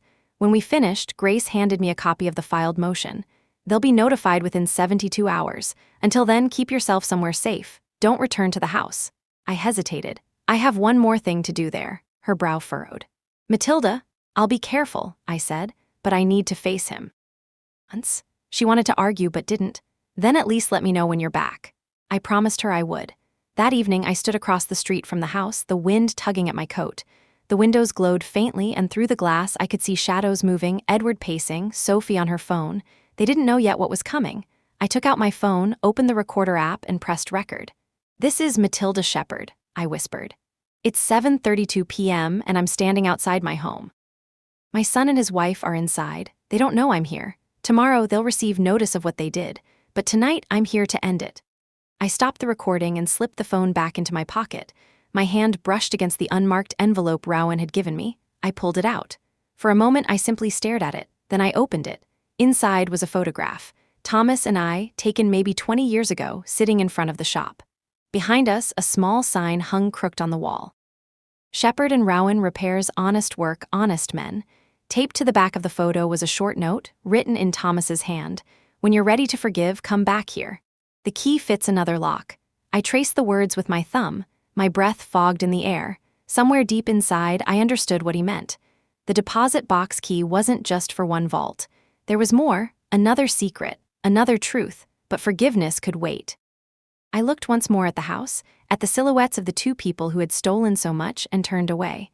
The streetlights shimmered in the frost, guiding me toward the dark road ahead. Tomorrow, everything would change. Thomas had left me love. He had left me proof. And now, he had left me a choice. The next morning began with a sky the color of old paper. It felt like the world was holding its breath. I woke before sunrise, unable to shake the feeling that something irreversible was about to happen. I sat by the window of the small rented flat Grace had arranged for me the night before and watched the light slide across the quiet street. My hands were wrapped around a cup of tea that had long gone cold. At 8 sharp, my phone buzzed with a message from Grace. The documents have been filed. They'll receive official notice today. Stay out of sight until it's done. I read the words twice, then set the phone down. I should have felt relief, maybe even triumph. Instead, I felt something closer to mourning. The son I had raised was gone, replaced by a stranger who saw inheritance where love used to live. Still, I needed to see it through. By mid-morning, I was sitting in Grace's office again. She was on the phone, her expression sharp, focused, and utterly professional. When she hung up, she looked at me. "The notice has been delivered," she said. "Their accounts will be frozen by end of day. Thomas's estate is now legally under your sole management until the investigation concludes." I nodded slowly. "How did they take it?" She smiled faintly. "Edward didn't answer the call. Sophie did. She demanded to speak to a supervisor and used words I won't repeat. That almost made me laugh. That sounds like her." Grace leaned forward, lowering her voice. "There's something else. The investigators will contact you directly. They may want statements from you about what happened, the slap, the eviction, the financial control. Are you ready for that?" I thought about the sound of his hand across my face, the silence that followed, the way my voice had stayed steady despite everything. "Yes," I said, "I'm ready." Grace nodded and sat back. "Then I'll prepare your statement draft today." She hesitated for a moment, then added, "And after all this, when you're ready, we'll talk about forgiveness. But not yet." I smiled faintly. "Not yet." By afternoon, the city seemed louder, more alive. I walked through the square near the courthouse, watching strangers hurry past with their small burdens, their little secrets. Everyone had their own kind of grief, I thought. Mine just wore a familiar face. When I reached the bus stop, I noticed a familiar car parked across the street, Edward's dark sedan. He was sitting inside, engine idling, watching me. I stopped walking. Our eyes met through the windshield. For a long moment, neither of us moved. Then he got out and walked toward me. "Mom," he said, his breath visible in the cold air. "We need to talk." I stood still. "You should talk to Grace." He shook his head, desperation bleeding through his voice. "You went too far. Do you understand what you've done?" "I understand exactly what I've done," I said. "You took from your father from me and you thought you'd get away with it." He stepped closer, his face pale. "Sophie said it was just temporary, that we'd fix it before anyone noticed. It wasn't supposed to end like this." I finished for him. "You hit me, Edward. You threw me out of my home. Don't call that a mistake." His voice cracked. "I was angry. You always sided with him." "Because he was right," I said, my voice calm but sharp. "And deep down, you know it." He looked at me, eyes wet with something between shame and fury. "You're going to ruin everything." I tilted my head slightly. "No, Edward, you did that yourself." For a moment, I saw the boy again, the one who used to build towers out of wooden blocks and cry when they fell. But the moment passed. He stepped back, fists clenched. "You'll regret this," he whispered. I smiled, but it wasn't unkind. "I already have, for years." He turned and walked back to his car, slamming the door so hard the echo startled a nearby flock of birds into flight. The sound lingered in the cold air long after the car disappeared down the street. I stood there until the silence returned. That evening, I met Grace at the small cafe near the station. She was already there with her laptop open. "It's done," she said. "The investigators found the accounts Thomas mentioned. The funds have been secured under your name. And Matilda," she hesitated, "the numbers are far higher than we thought. He hid nearly $500,000. For the first time, I didn't feel shock, only a deep, quiet gratitude. "He never stopped protecting me," I said. Grace smiled softly. "No, he didn't." I reached into my coat pocket and pulled out the photograph Rowan had given me. I showed it to her. "He said the key fits another lock. Do you know what that means?" She studied the picture for a long moment, then smiled. "Yes," she said. "The shop, the old repair shop. The property was never sold, remember? It's still listed under your name and Thomas. Maybe there's more there than memories. I stared at the photo again, at the crooked sign that read honest work, honest men. I could almost smell the grease, hear the sound of tools and Thomas humming while he worked. "I'll go tomorrow," I said. "Do you want me to come?" I shook my head. "No, this part I need to do alone." That night, I packed a small bag, just the essentials, the key, the flash drive, the letters, and the photograph. I left the window open a crack so the room could breathe. Before bed, I played one of Thomas's old recordings from the digital recorder, one I hadn't listened to before. His voice filled the small space, calm and cert.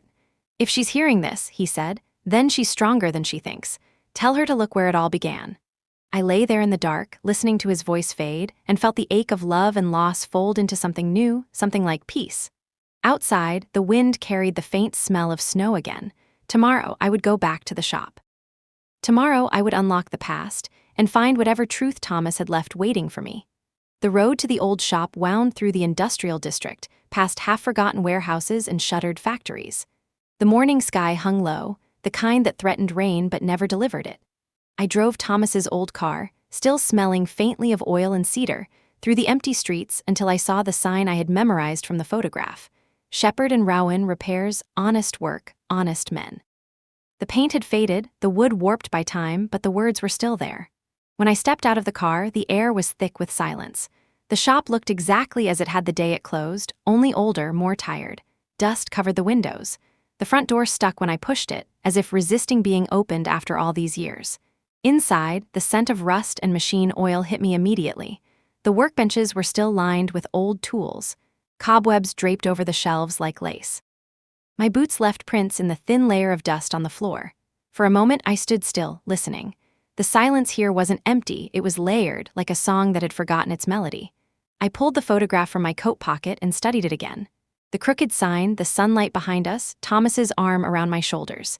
He looked so alive, so certain. I turned the photo over and read the note once more. The key fits another lock. I walked slowly toward the back of the shop. Thomas had always kept a small office there, tucked behind the tool racks. The door creaked as I pushed it open. Inside, the dust was thicker, the air colder. On the desk sat a rusted lamp, a ledger identical to the one from home, and a locked drawer. My heart began to beat faster. I reached for the key around my neck. The silver glinted faintly in the dim light. I slid it into the drawer's lock. It turned easily, like it had been waiting. Inside was a small metal tin, an envelope, and a cassette tape labeled Final Instructions. I lifted the tape carefully, brushing away the dust. The label was written in Thomas's familiar handwriting. My throat tightened. There was no cassette player in sight, but I remembered an old one in the storage room. I found it half buried under a tarp, its cord wrapped around itself like a snake. I plugged it into the wall, the light flickered, and a low hum filled the air. When I pressed play, the tape hissed before Thomas's voice came through. "If you've made it here, my love, then you followed the trail exactly as I hoped. This is the end of the road, but not the end of the story." I sat down slowly, clutching the arm of the chair. His voice was older, raspier, but steady. "I know you found the money, the files, the truth about Edward and Sophie. What I couldn't tell you before I died is that I left something else behind. Something more important than what they took." There was a pause, long enough for me to hear his breath on the tape.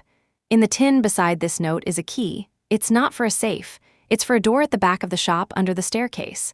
Behind it, you'll find a box I built years ago. It holds what I called my real account. Not money, memories, things I couldn't say, things I should have said when I had the chance."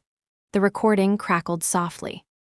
"If you open that box, promise me one thing. You'll read what's inside when you're ready to let go of anger. You have every right to feel it, Matilda, but don't let it keep you from peace.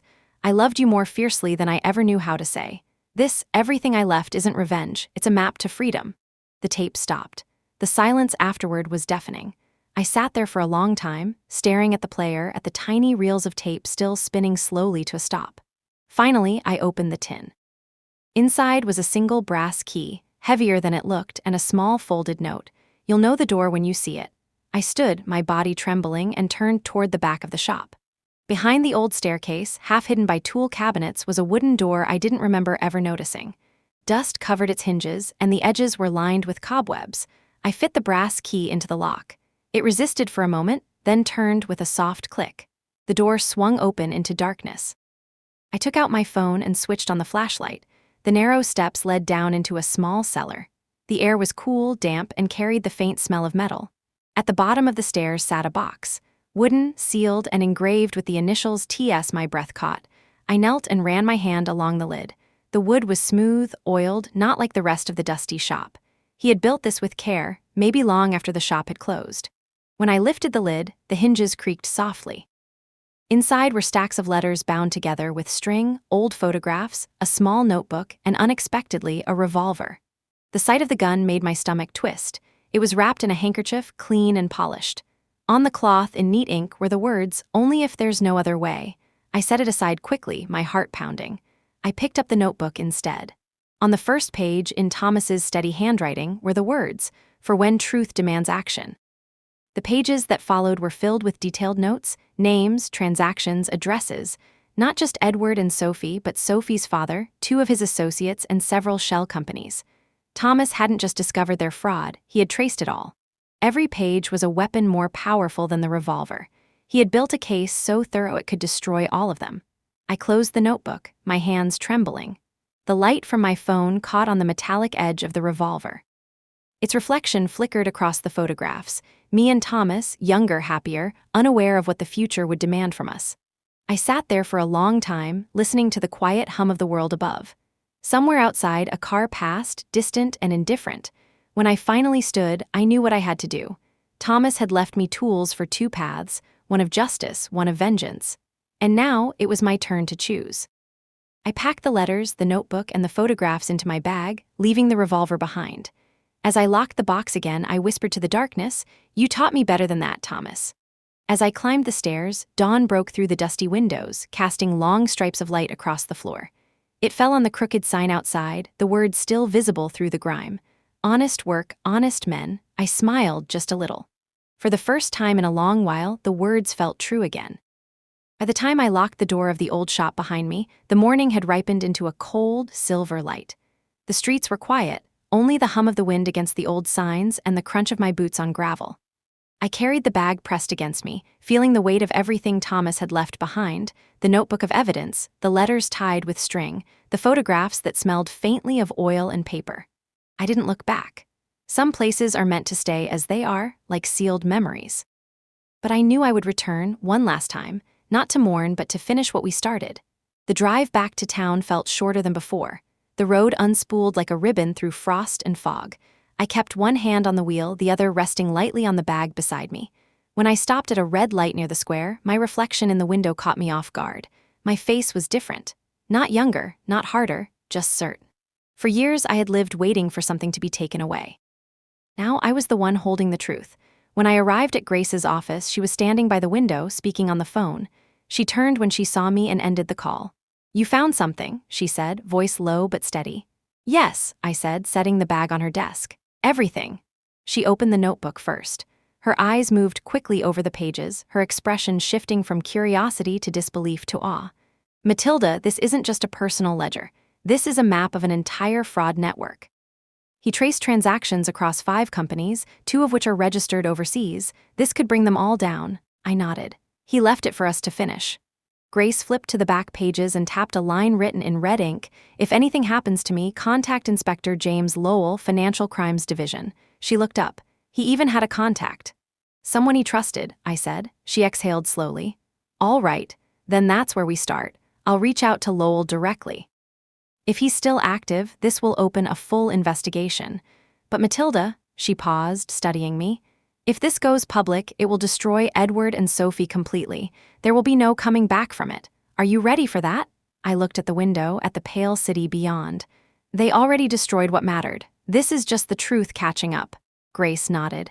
"Then let's give it to him." She scanned several pages, then carefully photographed them with her phone before encrypting the files on her computer. She moved like someone used to walking through fire, methodical, calm, and unshakable. "You know," she said quietly as she worked, "Thomas always told me you had more strength than anyone gave you credit for." I smiled faintly. "He said that?" "Many times," she said, "usually when he thought you weren't listening." I turned away for a moment, blinking hard. I think he always knew I'd have to be. When she finished, she handed me back the bag. "Keep the originals with you. If anything happens, these are your proof. And Matilda, don't go home, not yet." I agreed, though I knew in my bones I would have to. Sooner or later, the story would circle back to where it began. That evening, I sat alone in the small flat, the notebook open on the kitchen table. The letters Thomas had written were stacked beside it. I picked one at random and untied the string. To my son, it began. My breath caught. I hadn't expected this. I won't ask you to forgive me for not trusting you. I saw what greed did to you, and it broke me in ways I couldn't explain.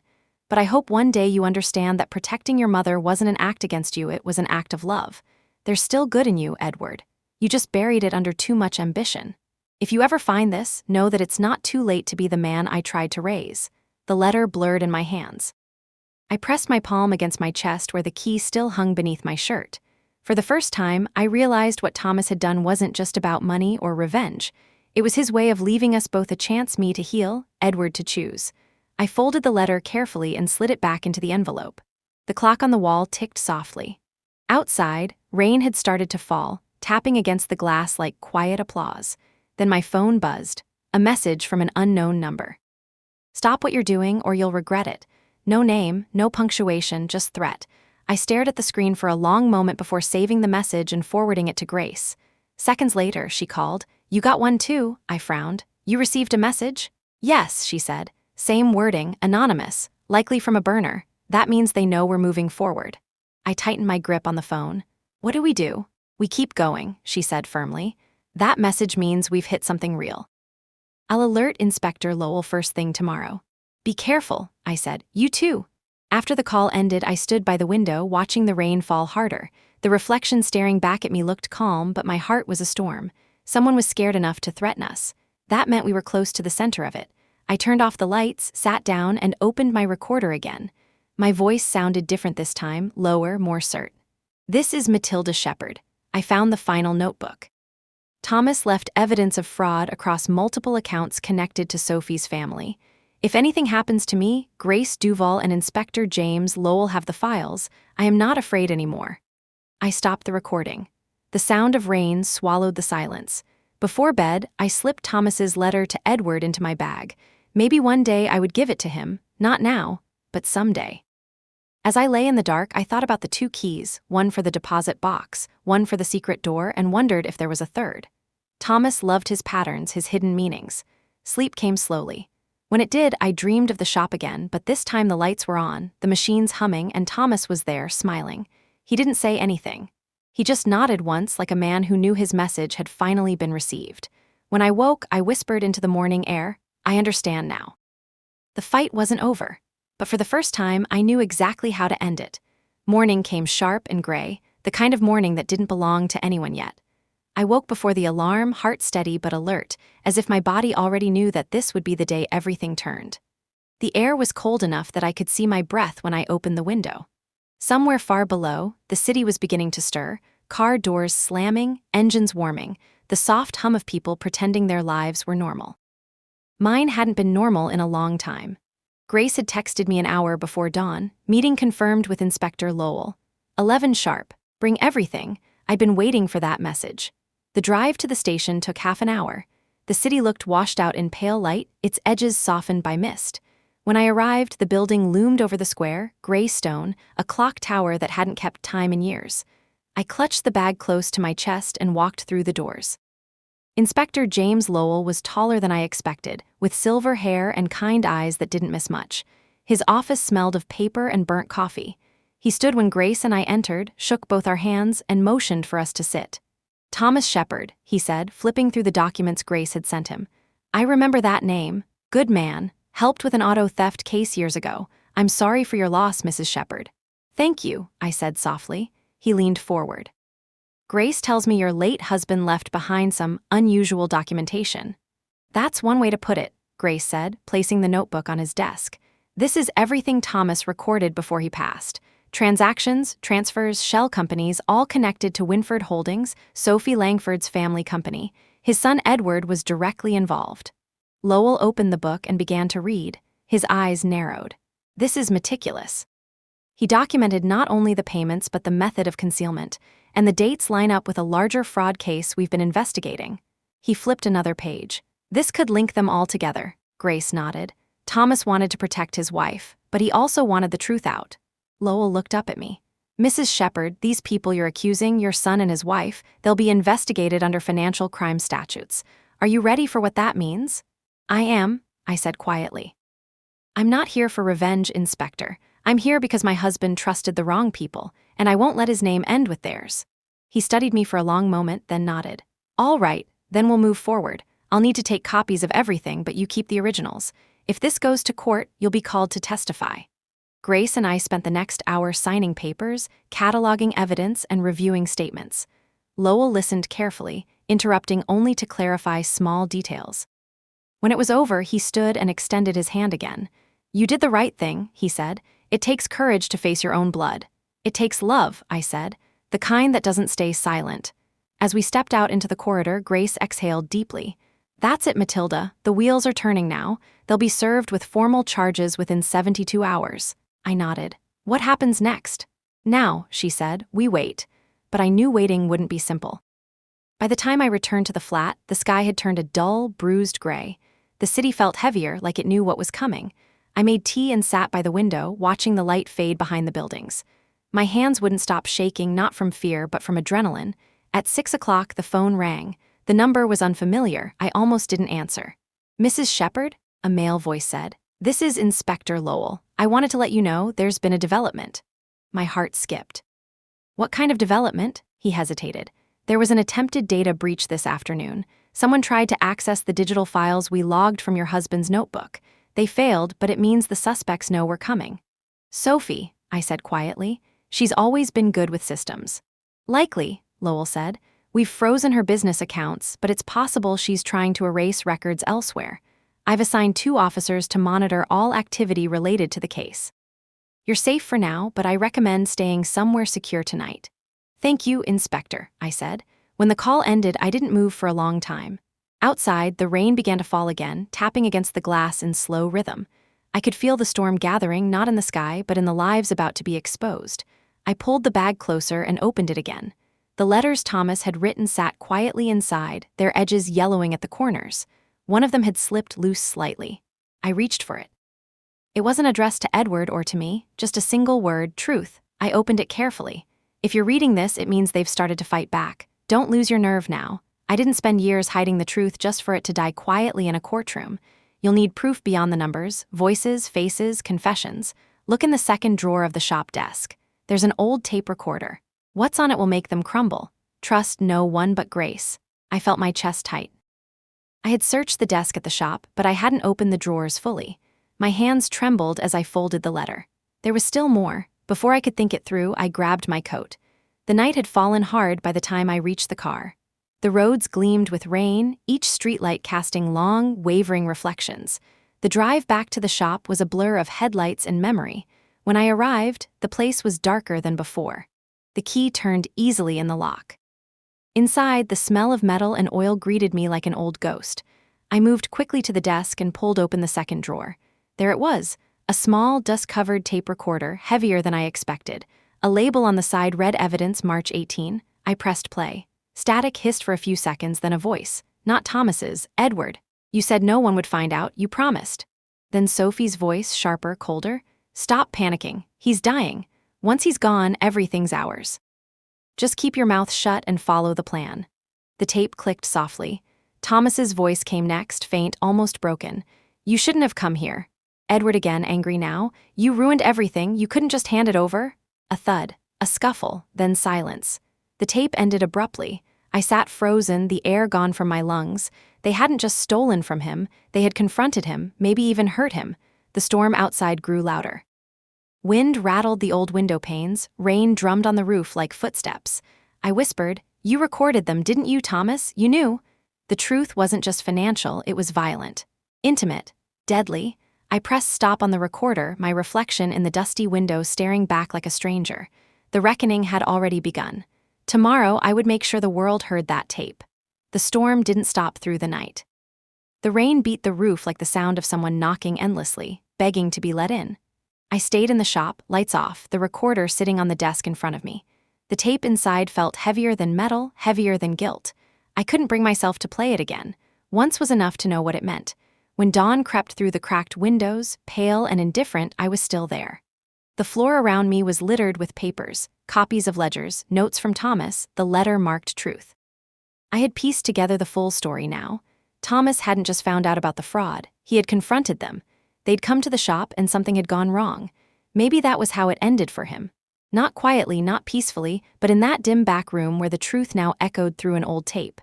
I packed the recorder carefully into my bag, wrapped in Thomas's handkerchief, and drove straight to Grace's office. My eyes burned from exhaustion, but my mind was clear. She looked up when I entered, startled by my appearance. "Matilda, what happened?" "I found it," I said. My voice sounded steadier than I felt.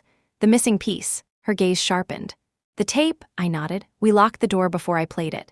The sound filled the room, Edward's trembling anger, Sophie's cold precision, and then Thomas's soft, final words. When it ended, Grace pressed her hands over her mouth. "Oh my God," she whispered. "Matilda, this isn't just fraud, this is intent." "This could be manslaughter," I nodded slowly. "Or worse." She turned toward me, her eyes full of something between admiration and fear. "You understand what this means? The moment we hand this over, there's no turning back. They'll be arrested, the press will come, it'll all go public." "I know," I said, "but it's what he wanted. He recorded it for that reason." Grace leaned back, exhaling through her nose. "All right, I'll contact Inspector Lowell. He'll secure the evidence through official channels. You should stay hidden until this is over." "I'm done hiding," I said quietly. She didn't argue. She just nodded the way people do when they know the fight is already decided. Lowell arrived an hour later. His face was grim when I handed him the recorder. He listened in silence, jaw tight, eyes unreadable. When it finished, he clicked it off and said, "This is enough to open a criminal case. Thank you for trusting me with it." "I didn't have a choice," I said. "He trusted you first." Lowell gave me a long, steady look. "You're right, he did, and I won't fail him now." He left with the tape, promising updates as soon as possible. Grace and I stood by the window watching him go, rain dripping from his coat as he crossed the street. For a long time, neither of us spoke. The city outside seemed quieter, almost reverent. When Grace finally spoke, her voice was soft. "Do you feel lighter?" I thought about it. The answer came slow. "Not lighter, just real. Like I finally stopped pretending the world is fair." She smiled sadly. "That's the beginning of peace." The next 2 days passed in a blur of waiting. I stayed in the flat, curtains drawn, the phone always within reach. Each hour felt like a small eternity. I didn't sleep much, but I didn't dream either. My mind was still, watching, patient. Then, on the third morning, it happened. The news broke before Lowell could even call. It was on every channel, every feed. Financial heiress Sophie Langford and husband Edward Shepard arrested in connection with fraud and suspicious death. I turned on the television just in time to see the footage. Edward being led from the house in handcuffs, shouting at the cameras, Sophie beside him, face blank and beautiful in its defiance. The anchors spoke in measured tones, their words like distant thunder. Sources indicate the couple are accused of embezzlement and potential foul play in the death of Thomas Shepard, former co-owner of Shepard and Rowan Repairs. I sat on the edge of the bed, watching as years of silence collapsed in seconds. When the phone finally rang, I already knew who it was. "Matilda," Lowell said, "it's done. They confessed to the fraud. Sophie's resisting cooperation on the rest, but the evidence from the tape will hold. We'll likely reopen your husband's case as an involuntary manslaughter investigation." I swallowed hard. "So it's over." "For now," he said gently. "Justice moves slow, but it moves." After the call ended, I turned the television off and sat in silence. The city outside had begun to thaw. The first hints of spring light filtered through the curtains. I took out the last letter from Thomas's box, the one I hadn't opened yet. The envelope was small, sealed with wax. On the front, it said only, "For after." My fingers trembled as I broke the seal. "Matilda," it began, "if you're reading this, then the storm has passed. I didn't leave you the truth to burden you, but to free you. The shop, the money, even the fight, they were just the surface. What I wanted most was for you to find yourself again. Not as my wife, not as Edward's mother, but as Matilda Shepard, the woman who never stopped believing that honesty mattered, even when it hurt. I loved you for that. I still do. If you ever find peace by that lake where we built the cabin, scatter a little of me there.